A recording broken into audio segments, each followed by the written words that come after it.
বাংলার মুখ আমি দেখিয়াছি, তাই পৃথিবীর রূপ খুঁজিতে চাই না আর। এখন রয়েছি ভারতের মেঘালয় রাজ্যের একদম সন্নিকটে। এখন পিছনাকান্দি যাচ্ছি। এটা হচ্ছে পিছনের এলাকাটা হচ্ছে ভারতের মেঘালয় রাজ্য। বাংলাদেশের উত্তর পূর্বাঞ্চলের একটি প্রশাসনিক অঞ্চলের নাম সিলেট।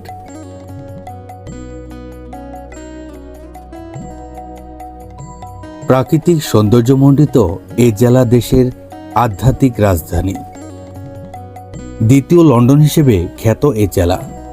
খ্যাতি নয়, বরং রূপের টানে আবারও চলে আসলাম সিলেট।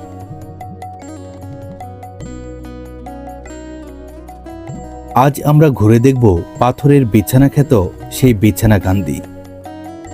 সীমান্তবর্তী এলাকায় মেঘালয় কুলখেসা পান্থুমাই ঝর্ণা। সিলেটের পীরের বাজার থেকে আমরা একটি ট্রলার রিজার্ভ করি পান্থুমাই ঝর্ণা ও বিছানাকান্দি যাওয়ার জন্য। তবে হ্যাঁ, ট্রলার রিজার্ভ করার আগে অবশ্যই তাদের সাথে ট্রলারের ভাড়াটা ফুরিয়ে নেবেন এবং কোথায় কোথায় যাবেন সেই বিষয়টিও উল্লেখ করে নেবেন, যাতে পরবর্তী সময়ে কোনো ঝামেলা না হয়। পান্থুমাই ঝর্ণা ও বিছানাকান্দি ভ্রমণের জন্য অবশ্যই বর্ষাকালের সময়টা বেছে নেবেন, কারণ এতে প্রকৃতির নৈসর্গিক দৃশ্য খুব সহজেই উপভোগ করতে পারবেন। সবুজের খেলে বাতাস, প্রকৃতির আঁচলে থাকে শান্তির আকাশ। পাহাড়ের চূড়ায় রোদেলা হাসি, নদীর দ্বারায় বাজে সুরের বাঁশি।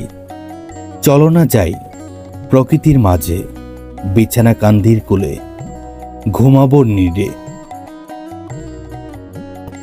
আমাদের প্রথম যাত্রাটি ছিল মেঘালয় কুলখেসা বিছানাকান্দি।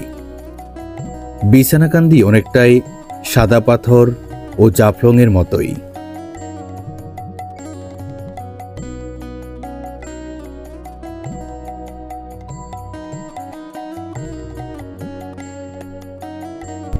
বিছানাকান্দি যেখানে মেঘালয়ের পাহাড় আর নদীর নীল স্রোত মিলেমিশে সৃষ্টি করেছে এক অপরূপ দৃষ্টিপট।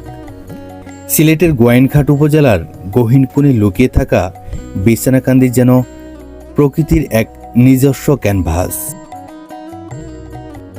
মেঘালয়ের খাসিয়া পাহাড়ের অনেকগুলো ধাপ এসে মিলিত হয়েছে বিছানাকান্দিতে।